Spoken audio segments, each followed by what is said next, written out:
This is the practice test for percents, and here we're working on problem number 2, and we're asked to convert 3 5/8 to a percent.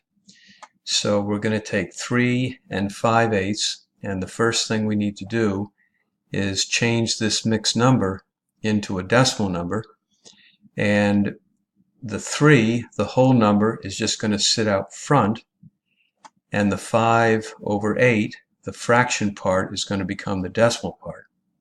So down here I've shown if you take 5/8, which is equal to 5 divided by 8, you're going to get the decimal part of 0.625, and so that's going to be the decimal part right here. The whole number just sits out front, the fraction becomes the decimal part.